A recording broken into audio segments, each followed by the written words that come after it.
बिस्मिल्लाहिर्रहमानिर्रहीम। 30 जुलाई और जुमेरात का दिन है। इंतहाई अहम खबरों के खुलासे के साथ आपके पास हाजिर हुआ हूँ।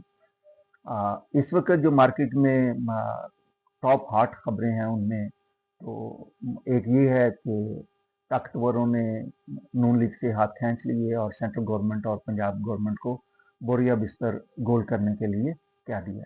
इसके अलावा कश्मीर में जो पुरतशद्दुद वाक़यात जारी हैं उसके ऊपर तो लाजमी बात होनी चाहिए, और ये जो कुछ हो रहा है वो मुल्क के मुस्तकबिल के लिए क्या असर डालेगा मुल्क के मुस्तकबिल के ऊपर, उस पर भी बात होनी चाहिए।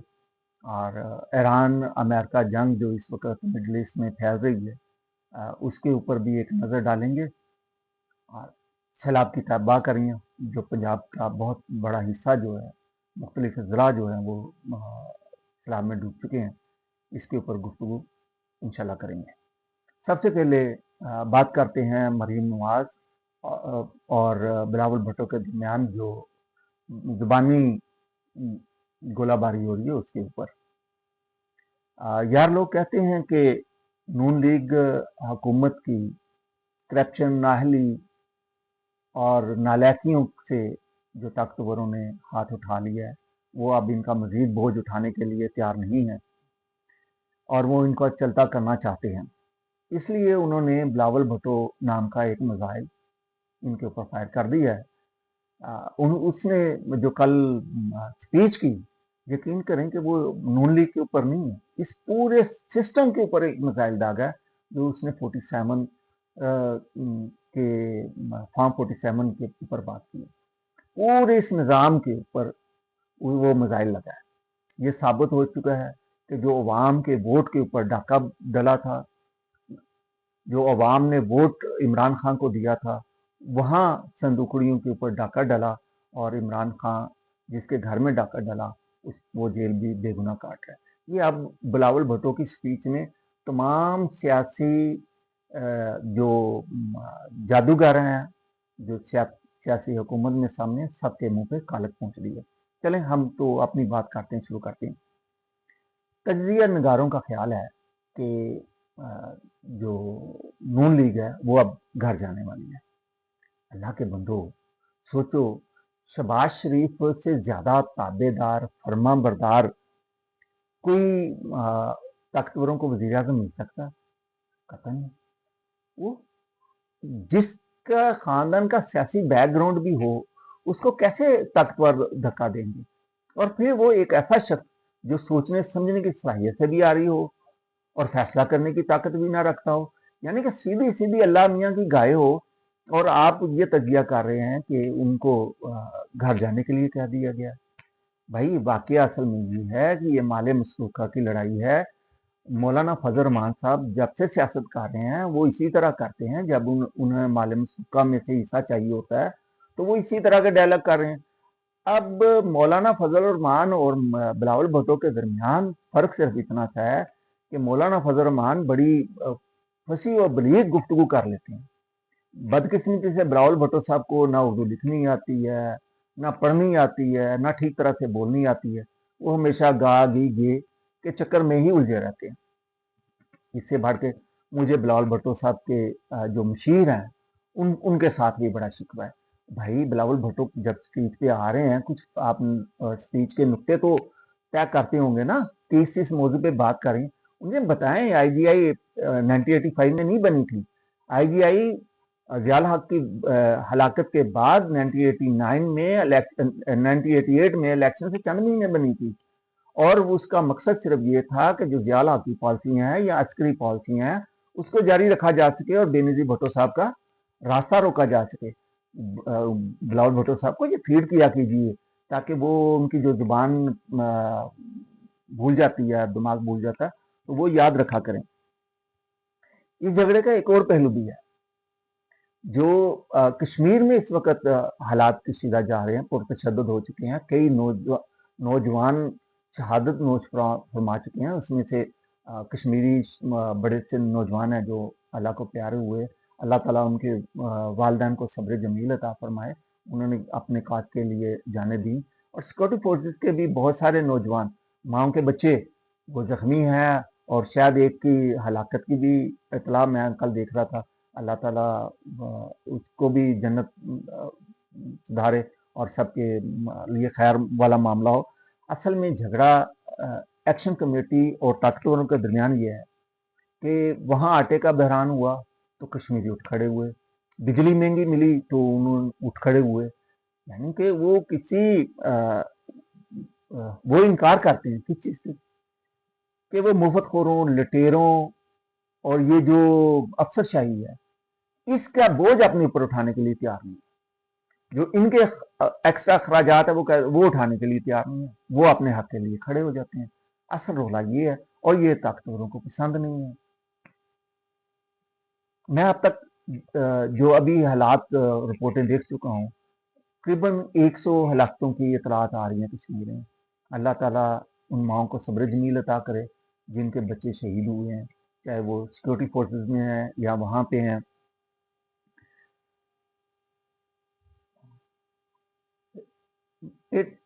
کچھ عرصہ پہلے کسی دوست نے کہا تھا کہ یہ بیلٹ والی جو نوکری ہے نا یہ بڑی مشکل ہے. اس کی وجہ اس نے یہ بتائی کہ بیلٹ والی نوکری جب بیلٹ بندہ پہنتا تو سب سے پہلے اس کی اس نفس جو ہے نا وہ مجروح کی جاتی ہے اس کی ٹریننگ کے درمیان. آج بھی جو کچھ کشمیر میں ہو رہا ہے, جو کچھ پنجاب میں ہوا, جو کے پی کے میں, بلوچستان میں ہو رہا ہے, تو یہ بھی ہمارے بچے ہیں نا. یہ کہیں باہر سے نہیں آئے, یہ انڈیا کی فوج کے لوگ نہیں, یہ ہمارے بیٹے ہیں, ہمارے بھائی ہیں چھوٹے, اور یہ مجبور ہو جاتے ہیں. قسم خدا کی میں نے کئی بار ان لوگوں سے گفتگو کی ہے, کئی بار یہ جب روڈ لگے ہوتے ہیں پرائم منسٹر کے اور دوسروں کے, ان سے بات کرتے ہیں تو ان کے دل رو رہے ہوتے ہیں. بہت سخت مایوسی میں یہ لوگ ہوتے ہیں اور بہت لان تان بھی یہ لوگ ہم سے زیادہ یہ لوگ کرتے ہیں. تو یہ وہاں کی بات ہو رہی تھی کشمیر کی, تو ریاست پاکستان کے جو محافظ ہیں جو بیک ڈور پہ بیٹھ کے ریاست چلاتے ہیں, کل بھی میں نے ان سے بڑی مؤدبانہ گزارش کی تھی, آج بھی ان سے ریکویسٹ کرتا ہوں کہ خدا را ہوش کے ناخن لیں اور یہ جو غیر آئینی غیر قانونی اقدامات ہو رہے ہیں ان کو کنٹرول کرنے کی کوشش کریں. ملک کو, ریاست کو آئین کے تابع چلائیں تاکہ عوام میں خوشحالی آ سکے اور یہ لاقانونیت کا دور جو ہے یہ مختصر ہو سکے.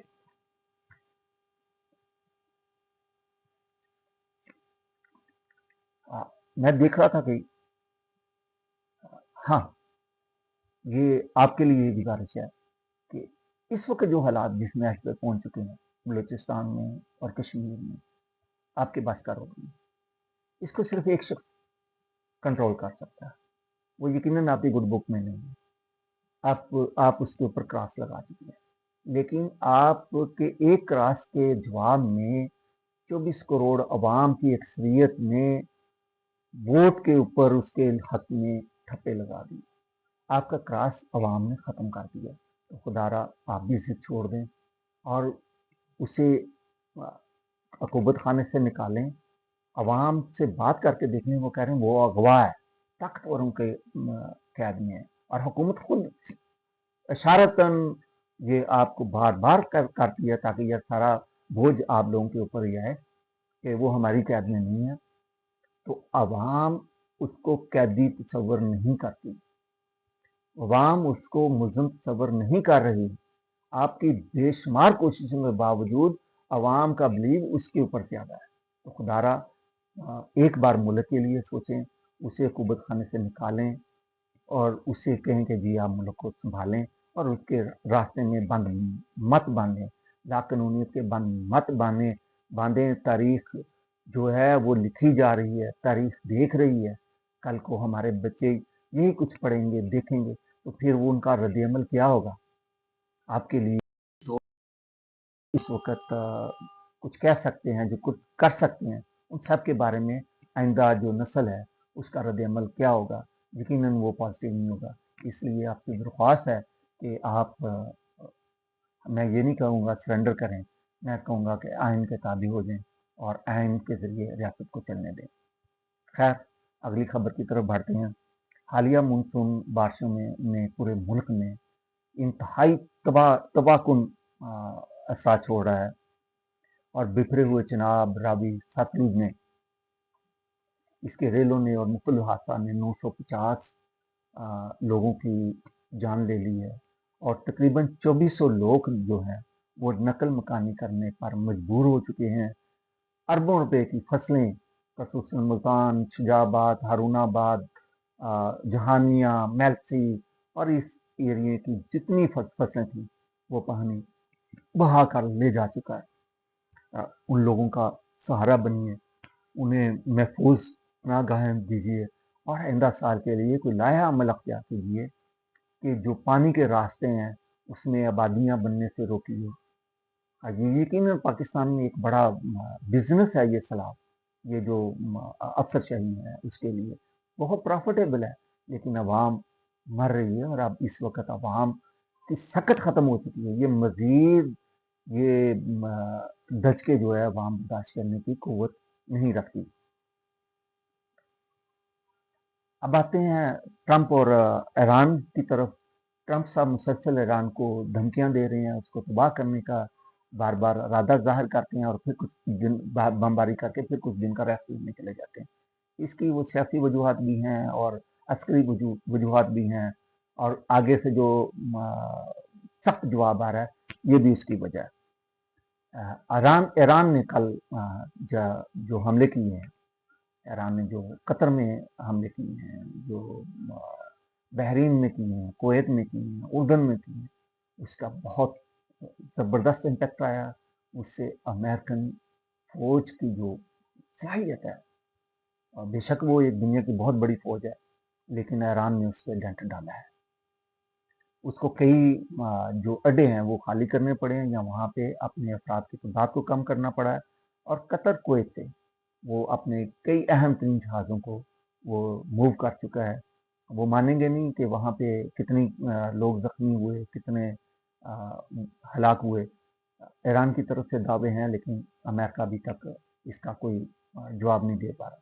उनके नज़दीक कोई हलाक नहीं हुआ। पहले भी ये ऐसे करते हैं, 2-4 दिन के बाद कहते हैं हाँ हमारे 50 फौजी ज़ख्मी हो गए थे, 100 फौजी ज़ख्मी हो गए, 4 शहीद हो गए। तो खैर ज़मीनी हालात जो वो ये ज़ाहिर कर रहे हैं कि अमेरिका जो है मिडल ईस्ट में मौजूद अपने अड्डे खाली करने या वहाँ तादाद को कम करने के ऊपर बढ़ रहा है, उस तरफ बढ़ रहा है।